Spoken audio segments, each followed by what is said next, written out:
This will introduce to you Mr. Dale Benedict. Mr. Benedict was born May the 21st, 1926, and he served in the U.S. Navy during World War II. The highest rank he attained was ETM, 3rd class, and I am interviewing Mr. Benedict in Piqua, Ohio, Sterling House. I am a friend of the interviewee, and I would like to thank the Clifford Thompson American Legion Post 43 of Troy, Ohio for assisting and sponsoring this project. This interview is being conducted for the Miami County Veterans History Project and the American Folklife Center at the Library of Congress. Dale, can you tell us a little bit about when and where you were born, just to start things off? Well, yes. I can't remember my birth date, of course, but was born actually in Milwaukee. But before I was a year old, we moved out to a suburb in Wauwatosa. And so my real growing up was all through Wauwatosa. I went to Wauwatosa High School. And when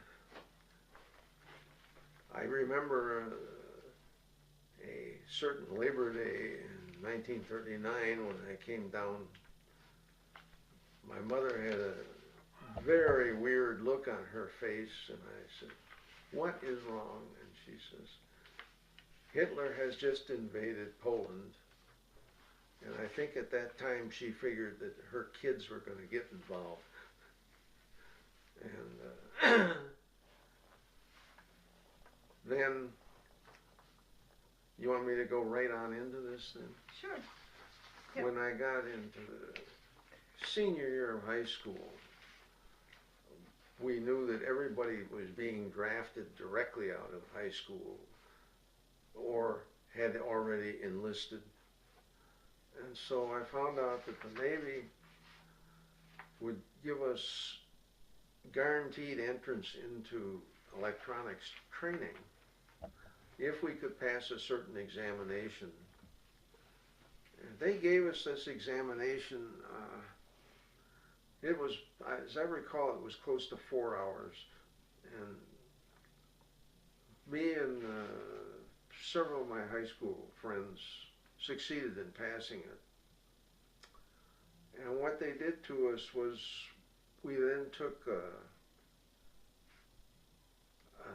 physical for getting into the Navy, and we passed that, and then we were sworn into the Navy, and this was in February of 1944. And then we were immediately given orders putting us on inactive duty and sending us home.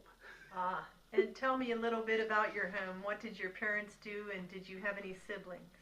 Well, I had a brother and a sister, and I was the oldest, and my dad was a sales manager for American Lace Paper Company, which was not a high-profile war supplier. But we always had plenty to do except gasoline during the war when we got 4 gallons a week. But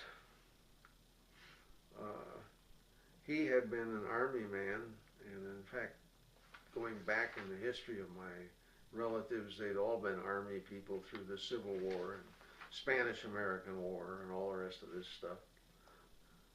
So he was a little bit perturbed when I chose Navy, but my mother always claimed that I chose the Navy because of the uniform didn't require wearing a necktie. A very good reason. And so when we had our high school graduation, it was on a Friday night, and I believe, as I recall, it was very close to 60% of the boys in the class left for camp Monday morning. However, I didn't, because I was on inactive duty awaiting orders, which arrived in July. And I got the order. They said they were going to give me 10 days, but the orders arrived on Monday morning that by Friday morning I was to be at the Navy recruiting station in Milwaukee at 6:30 in the morning. And we got down there at 6:30 in the morning, and they promptly sent us down for breakfast. Of course, my mother had already provided me with a nice breakfast. Then we sat around, and as I recall, most of the time we read outdated magazines. And then they sent us down to lunch. This was in the recruiting station was in what they call the arcade there, and it was up on this third floor. Big area, though. It was a big lot of stuff going on. But they sent us down into the basement to a cafe, so it was downstairs. And so they sent us down to lunch. And then the afternoon came and they found some chores for us to do. And it was about, I think, 7:30 in the evening when they finally says, "Okay, guys, we're ready to go." And so they marched us to the Chicago Northwestern Railway Station, which was about 10 to 11 blocks up the street. We walked, of course. But the train then to Great Lakes was a local. And so it's about, it's less than 90 miles to Great Lakes from there. But that took 2.5 hours. And the train didn't leave at 7:30. It took us time to get down there also. We got there after lights out. And they marched us halfway across the base, and I think we had about 15 of us by that time. And we go into this dark barracks on the second floor, and some petty officer in there helped us find an empty bunk in the dark and provided us with bedding and says, "Good luck." Of course, at 4:30 in the morning, all the lights came on, and okay, guys, time to get up. But of course, this being a Friday and all, I didn't have things like a towel and soap and all this stuff. We were told not to bring this. And so we talked them into letting us purchase through the small stores some soap and towels. And we'll talk more about that later. And so then they took us over. This was Saturday morning, and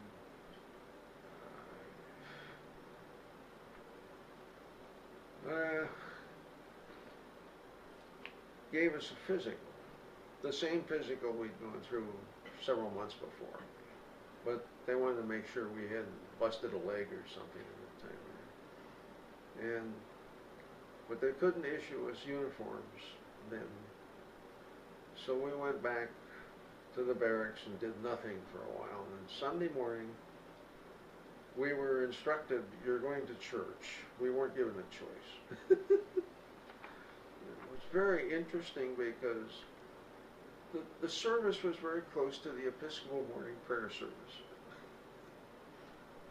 And comment on that, I went into the chapel at Norfolk Naval Base one day, and here in the pew was the Episcopal prayer book. But that's a side thing. Monday morning, we had to go back and finish the physical, which included the dental examination. Fortunately, I had worked with my dentist before I got there.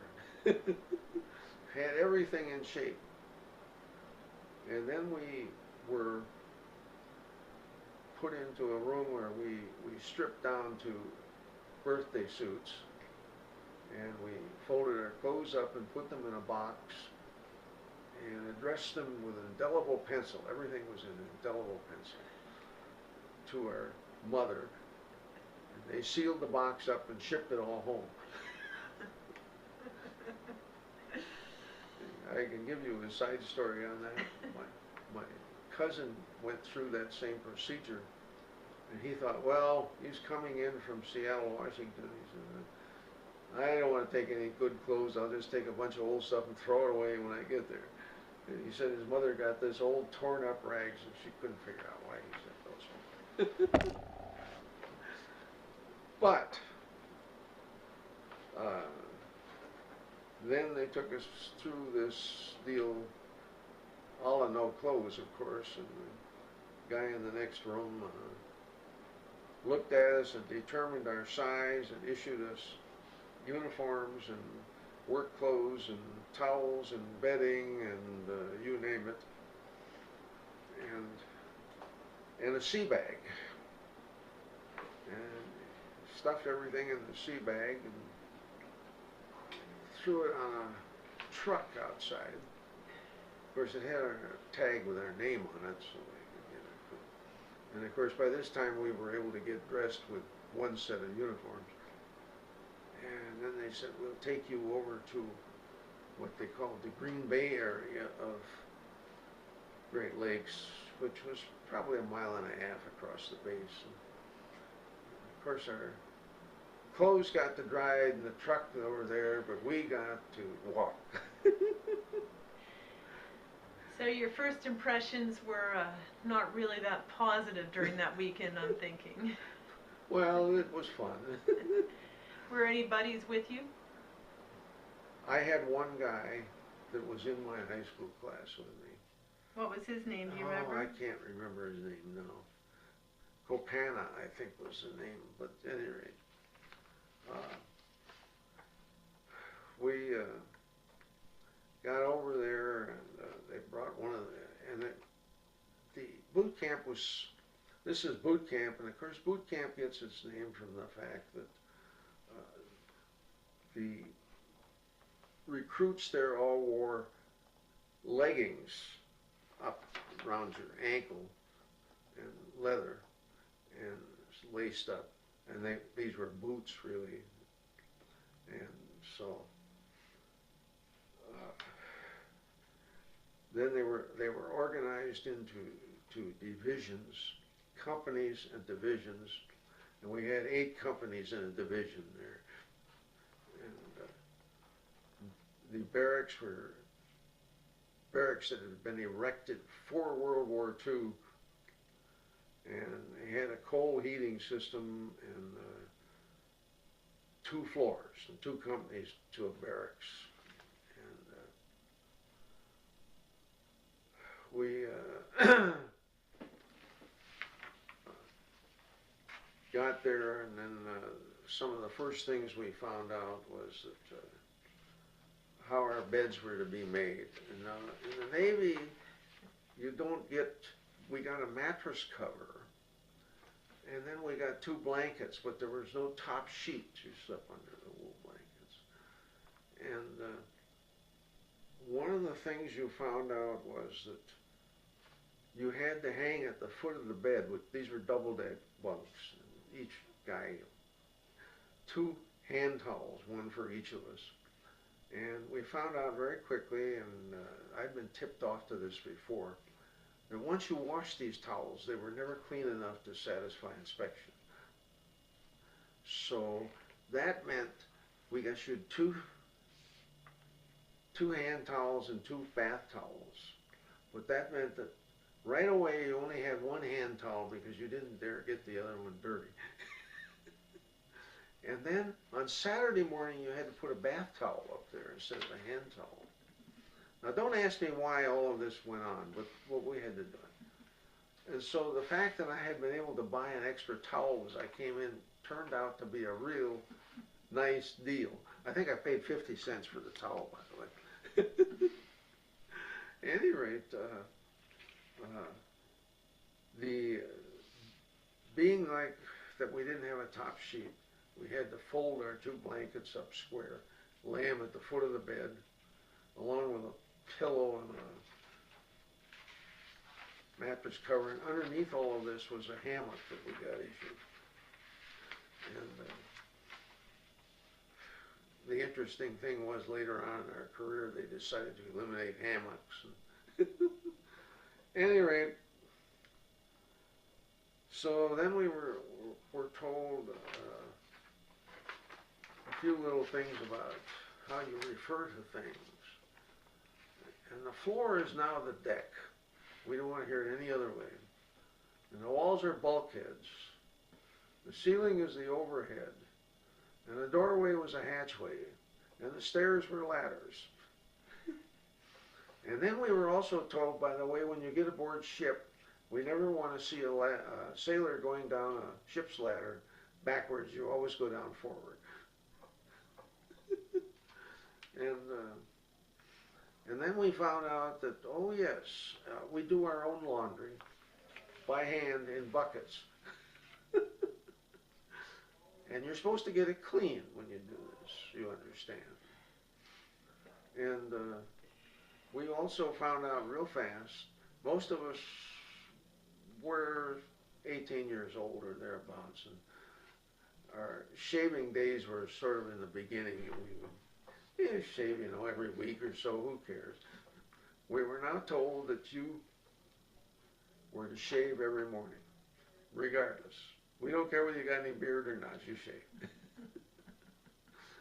And if you didn't, when we got out on the inspection deal, we found out the inspecting officer would come up with a cheap plastic safety razor and give you a dry shave. And so guys that tried to skip shaving, it did it only once. And then, of course, we had a few nutty regulations. All the windows on the barracks had to be closed or open to the same height. No variation whatsoever, regardless of the temperature. And then, of course, every day we were told what the uniform of the day was. It was undress blues. By the way, that's something that always bothered me. We had dress blues and undress blues and undress whites, but we didn't have any dress whites.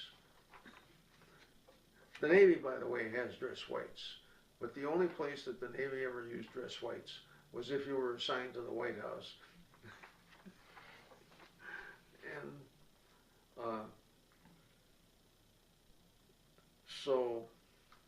but the undress whites didn't have any white stripes on the blue uniform. And the Navy uniforms were navy blue. But interestingly enough, the Coast Guard uniforms are black. And also interestingly enough is that the uniforms that I was issued had Coast Guard in them.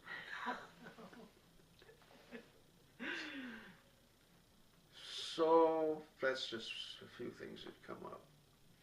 And of course, the other thing that we learned is that all your clothes have to be stenciled with your name.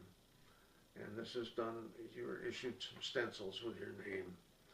And you had available there a black ink and a white ink, depending on what you were stenciling. And then they made you feel real good. They says, oh, be sure you stencil the inside of your belts. Okay, why? Because we have found that in bad battle conditions down in the South Pacific, the only thing left on the body was the belt, which makes you feel real good. And of course, we were issued dog tags and had to wear those around our neck 24 hours a day, all the time. And the dog tag had your name and your blood type and a couple other things on it, including whether you were a Protestant, a Catholic, or Jewish. No other choices. And of course, you have fun with all of this. I mean,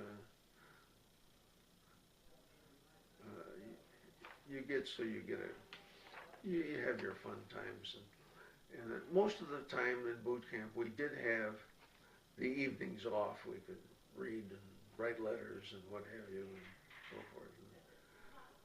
Now the other thing was, At Great Lakes, when we got there, they were cleaning the wooden floors with steel wool. And you put a steel wool pad under your shoe and you shuffled around on it. And of course, this created a lot of dust. And this was known as the Great Lakes Shuffle. And so about halfway through our boot camp, the medical people decided that there was too much dust causing too much colds, so they decided to oil the floors and got rid of that little episode. Good. And now our particular company, we were, one of the things that happened with this test I took was we went into boot camp with seamen first instead of apprentice seamen, which gave us another $15 or something a month. And so we were, our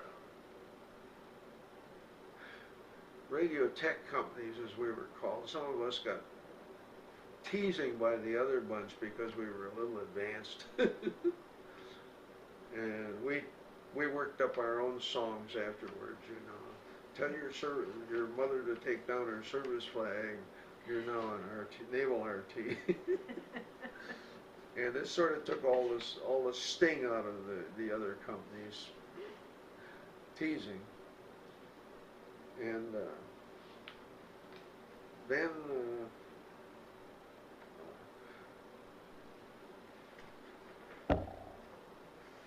we one week there we were assigned a work week, and I got the grand and glorious fun with about 5 other guys to go down to small stores and work in small stores for that week instead of taking other training. It had some side benefits. Well, one thing, we could now buy a couple more towels, and we were issued 4 undershirts, and you had to keep these clean every day, and so that kept your washing going. So now I could get a few more undershirts and things, and socks and stuff. And also we found out that, gee whiz, we always missed noon chow when we were in there because that was our busiest time. So then they said, oh, take care of you. So they took us over to the chief's mess, and we got really good service over there. And the other thing about boot camp was that normally you salute only an officer, but most of your company commanders over there were full-time petty officers in the Navy. And so in the boot camp, you saluted the petty officers too. And then, oh, by the way, some of our other guys in the company that work week got to work in the canteen. And you could go up there at night and buy things like a dish of ice cream and stuff and so forth. But do you know how much ice cream you can stuff into what should be a little tiny cup? Our buddies were very good to us. So let me think. How big were you, and how much did you weigh back when you were 18 years old? Well, I joined the Navy. I weighed in at 155 pounds. Skinny little 18-year-old. Hmm? Skinny 18-year-old. And I came out of the Navy at 185. We won't go into why.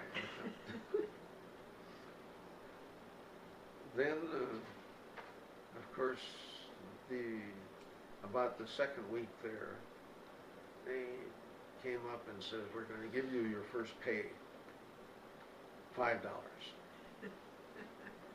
Now, of course, you have to remember in today's world, $5 is nothing, but then $5 was pretty good.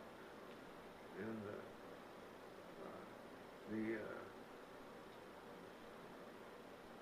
so this was known as the Flying 5. the first thing that happened after you got that was you went into the barber shop and they took care of giving you a burr haircut quickly and so forth and so on. That was 75 cents. And then we went through to a little deal there where they handed us a paper sack, nice grocery sack, that was full of various odds and ends that we were supposed to need. And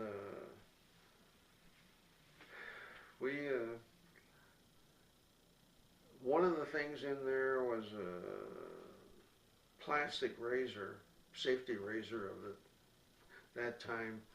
After you tried to shave with that once, it went in the trash can because they were worthless.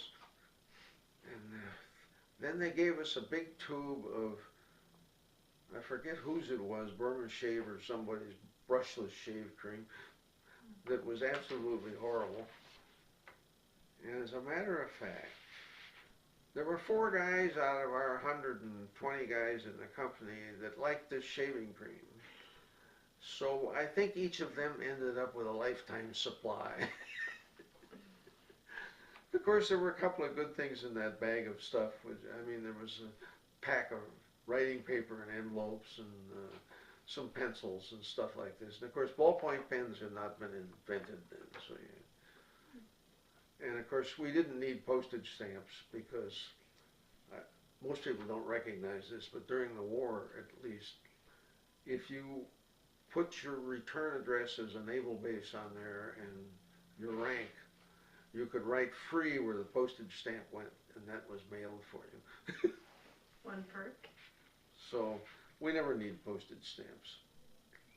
And then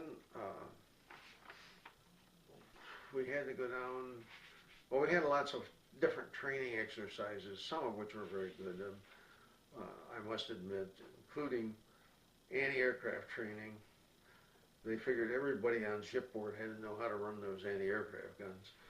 And we also had night watch duty, showing you how to work in the dark and see things out at sea. They had a real nice place set up for that.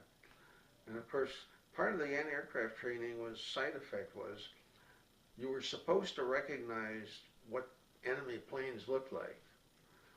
So we went into this nice room where slides of these planes were put in a projector, and then they were shown to you at 1/25th of a second, and you were supposed to recognize them, whether they were enemy or friendly.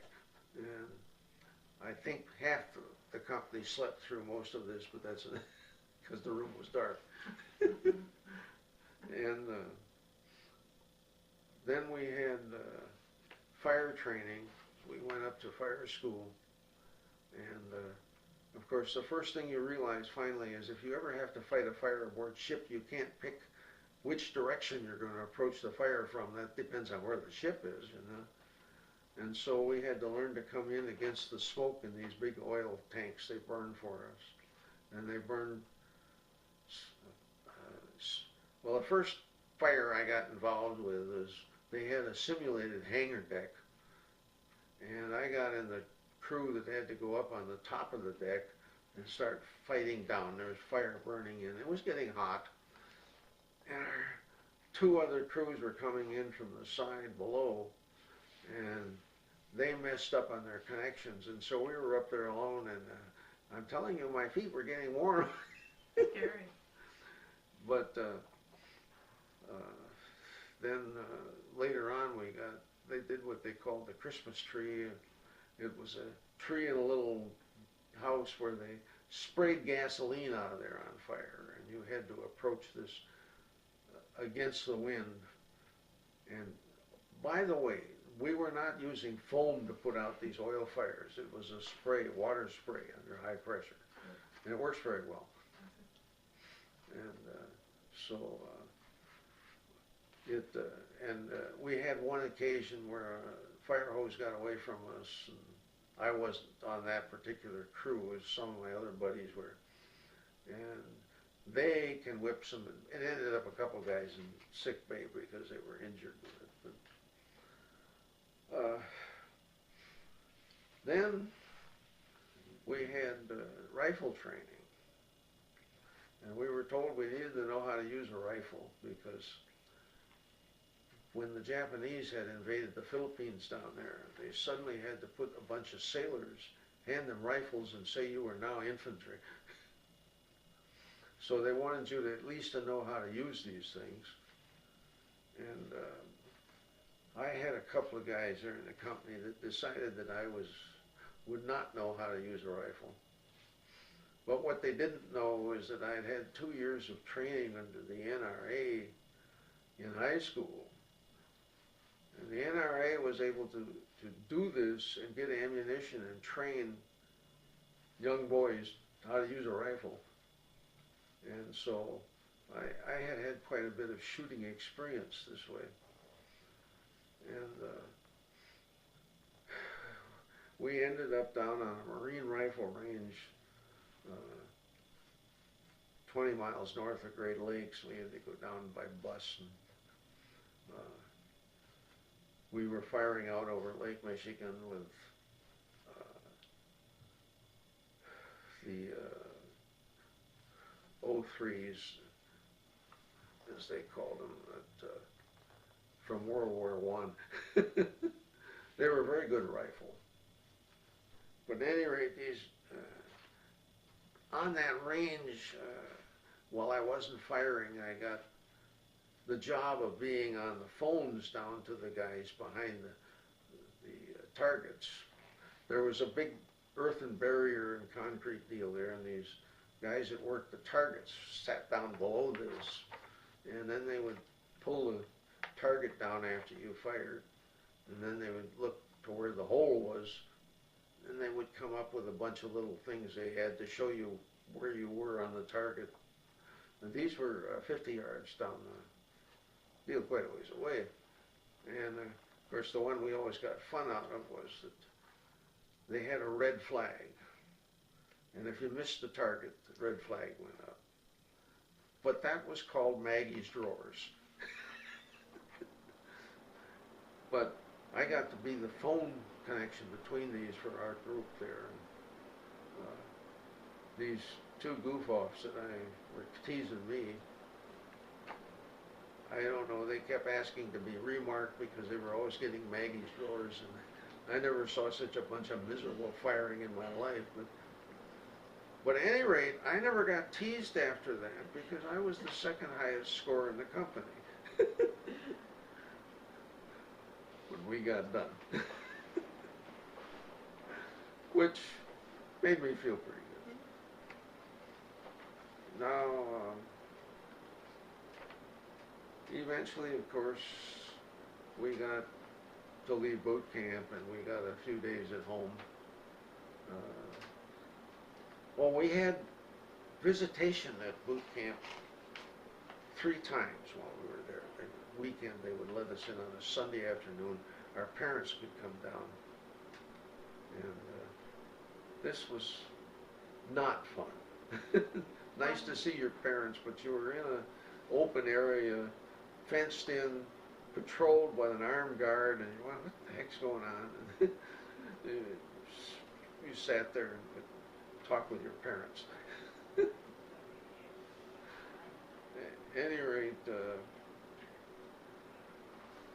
we then came back, and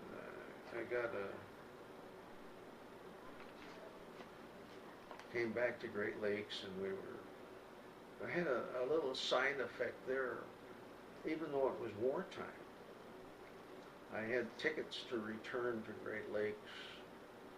We had to have round-trip tickets before we left to leave on the North Shore Line, and the North Shore Line boys decided to go out on strike the day I was supposed to go back. So I called this buddy of mine that was from the same high school class and asked him what he was doing, and we decided, okay, we'll scramble and get a train from Chicago Northwestern, which also went to Great Lakes. We got down and got in on time. Actually, we got, I don't know what you want to call it, but we found out the other guys coming in from Chicago even though they were as much as 8 hours late, didn't get any punishment. But we got a chance then, while we were waiting in what they called outgoing unit, they said, you got to be doing something. So we got to work in the chow hall. And so I got a chore there that was very interesting. I got told I could be making the coffee. Now, so I was making 50 gallons of coffee a meal. And the coffee was served two ways in the Navy. You got it black or you got it with cream. And I guess if you wanted sugar, you could find that and add to it. But and I wasn't much of a coffee drinker at that point, so this was and by the way, civilian coffee was rationed. I think it was £1 a week if you were over 18. And of course, anybody under 18, it was stunting your growth. So when we finally got done with that, I was assigned to the beginning training of the electronics course. And there were 3 schools in Chicago that did the same thing, and there was one someplace else. And I cannot remember the names of the other 2, but I got sent to Hugh Manley School, which was a single big building, like a high school building, but it had been a junior college. And way out in the west part of Chicago. And we got there the day after Thanksgiving. And the women serving the food there, we found out later, were all employees of the Chicago School Board. And they all had boys in the service and were very good cooks. And we go through that first day and they'd say, you look like you need more, hold on a minute, and they'd pile more on your tray. And so we got pretty good food there. Now, then after, we got a second Thanksgiving dinner. Is what it amounted to. Then they put us down in this assembly hall, and the first thing the guy says, that's about all I can remember about that speech we got that day. The first thing the only thing I can remember is he says, I want you guys to all turn to your right, then turn to your left, and look at the guy next to you, because 2 of you aren't going to be here at the end of this 4 weeks. So, in truth of the matter was, this was a course where they hoped to get rid of anybody that wasn't going to make it.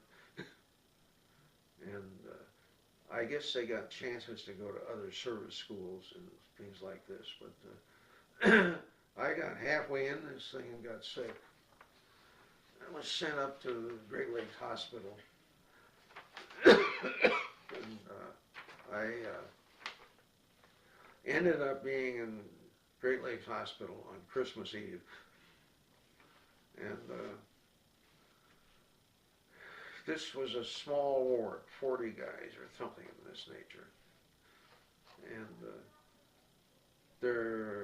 people didn't have cell phones and all this good stuff then. And there was one payphone in the hallway. By the way, this hospital was really a whole bunch of buildings connected by a covered walkway through the hallway. And there was one payphone out in the hall, but we weren't permitted to go out in the hall normally. And so we finally talked the corpsman there in charge to let us call home. So we got a chance to get 5 or 10 minutes each on the phone, and since it was a payphone, most of us had to make collect calls. Mm-hmm. And got Mother on the phone, and she was almost in tears. And she said, now I can open my packages. She didn't want to celebrate Christmas. And so I guess it was worth it and all. And got sent back to Hugh Manley School eventually. And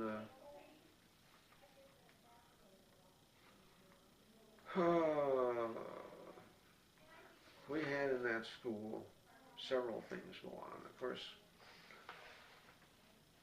I had been planning to take an engineering course, so I had taken what amounted to 4.5 years of math and 4 years of high school, where only 2 years were required. But what they did to you at Hugh Manley, the first thing they did was you virtually went through 4 years of high school math in 4 weeks. And they didn't care about things like English and all of this. We forget that. You can talk, that's fine. And we got to learn some elementary electrical stuff, which I already knew, but that was. And the way the school worked was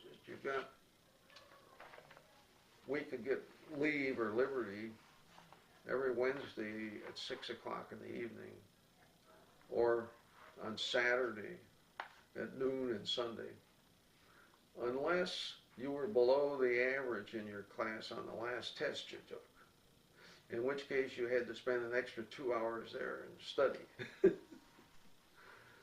So most of us worked pretty hard to beat the game. I had a plus then, because when I got back to Hugh Manley, I had to start the whole thing all over again. And so the first 2 weeks I got to take twice, whether I wanted to or not. But when we got done with that, we were then, I was going to mention, we had physical training every day. We had gym shorts and t-shirts and tennis shoes that we wore. And they had a gym down in the basement of the school.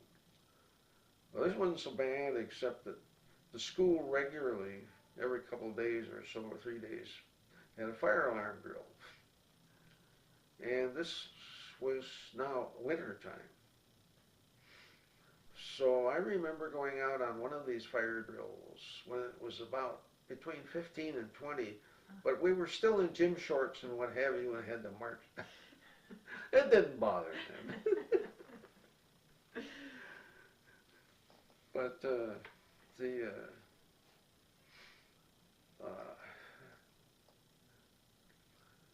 when we got done with Hugh Manley, was shipped back to, then there were 4 schools around the country. And one of them was Great Lakes. I got shipped back to Great Lakes for 3 months training. And this began to get a little more serious. We got much more detailed electrical training. And we had to build a receiver in that course, radio receiver, and a few other things. And of course, I ended up with another detour. Mumps went whizzing through the base at that time. Then I ended up with mumps and back in my same old naval hospital for a couple weeks. And I must say that I began to wonder about the efficiency of the medical people, because my jaws were so swollen that I could only take liquids. I couldn't chew anything. And if it hadn't been for some good nurse that was there, I don't think any of us would have survived, because there were several of us like this. Because they send down to you pieces of nice steak and you look at it, well, that's fine. But she began to give us other liquid stuff that we could eat. And got back and finished Great Lakes and passed all of those tests. And by the way, the final exam for that Great Lakes 3 months was the last wipeout point. And so we went in there at 8 o'clock in the morning with our slide rules, and the exam lasted until 12 noon. And we were all sitting there and waiting to hear as guys were being called out in the barracks that evening. And you knew when they were being called out that they hadn't passed. But fortunately I passed. And then we got set up, and there were 4 schools. One was at Gulfport, Mississippi, one was down in Texas, and one was out in Idaho someplace, and one was at Navy Pier. And these were 8-month schools, and they finished the course and training. And so by some stroke of luck, I got Navy Pier. And so I spent the next 8 months at Navy Pier. And the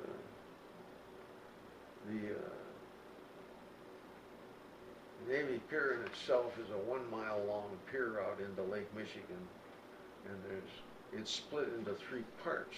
There's a building with 2 floors on each side, north and south, and then the middle is open. In fact, there was a streetcar line running down the middle.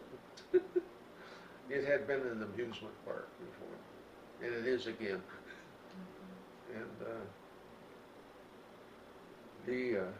we were in the upper deck on the south side of the pier, and this was a big, wide, open bayed place, and the windows were up in the top, run by and it was getting into summertime, and it was warm. Well, the birds got in. So you found out that the only way you made your bed then was to fold the mattress over and then fold the hammock over it, unless you wanted bird droppings in your bed. And one day passed a cartoon around about the place down at the chow hall, and he says, "Have you noticed there's fewer lake birds out there today? That's what we're getting for chicken." But it was all pretty decent. We had a little work area in their sleeping area up there, where we could actually go build electronic stuff together. And the guys were pretty serious, most of them, and there was a radio store up there we get to by streetcar on Wednesday night, and they sort of catered to us sailors up there Wednesday night, threw the whole store open to us, and we could buy parts up there. So we, of course, Chicago Loop, if you're aware, and by the way, in wartime, we could not go out in civilian clothes on Liberty. We had to go out in dress blues. Mm-hmm. And in downtown Chicago, either in dress blues or whites, I don't know how many times I got propositioned by the young females down there. And however, they had one very good USO down there on the 2nd floor of some building, and the other part of the USO was they were open to the Cadet Nurse Corps. And so we had mixed company up there. It was dances and what have you going on. That was pretty decent. Another USO, there were about 5 USOs in downtown Chicago. There was another one down there that in the basement of a building that all sailors, there was nothing else in that one.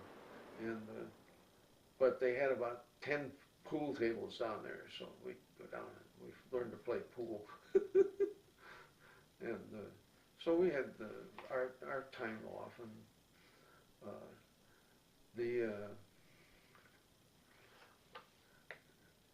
my being 8 months at Navy Pier, of course, we went through seasons.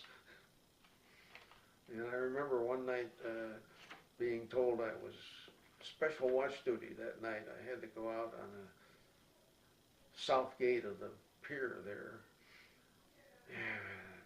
It was about 10 above zero. and they had a little shack about the size of a telephone booth with a small wood stove in it. Got to spend 4 hours out there. And but the gear we worked on at Navy Pier was the same gear that was put in the shipboards. We had transmitters and stuff, radio transmitters and things. We had sonar gear and we had radar gear, and it was all the same kind of stuff we'd get. And I got real lucky. The first month there was radio transmitters, and we came up and they said, okay, you're going to have your final exam. We had a written exam, and then we had our lab exam. And we went in there, and they had bugged these transmitters, put a problem in them. You know, they'd done something to them. And the first transmitter I got, I was lucky because I was thinking, what can this be? And I sort of waved my hand up over the top of it there, and I said, wait a minute, those resistors should all be very hot. My last experience was. And boom, one of them was a dead one they'd plugged in. But one of the transmitters we got was one we had never seen before. And all we had was the manual that went with it. But I aced that. I got 100% on that thing and got done an hour early, so I did pretty well. And that got me my extra strike right away. We got out of that. The post was posted the next day that I was on the group of about a third of us that got above seaman, got into petty officer class. So that puts you in the petty officer class. Yeah, and one of the other classes we had to take at Navy Pier was how to be a petty officer. And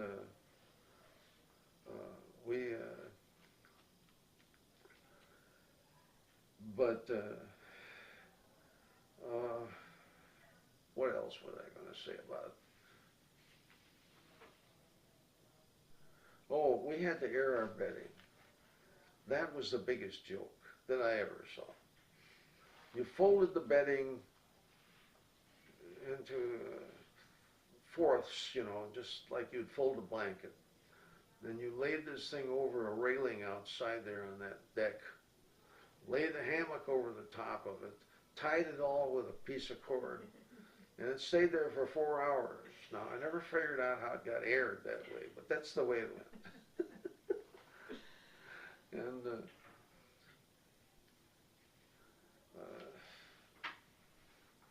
And by the way, the course at Navy Pier was good enough so that I ended up with 6 credits towards University of Wisconsin, which was very good.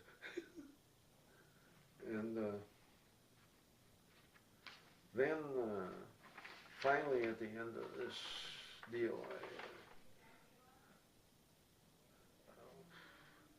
I got 10 days home after Navy Pier, and then I got stuffed on a train and we got sent to Norfolk Naval Base in Norfolk, Virginia, and outgoing unit there.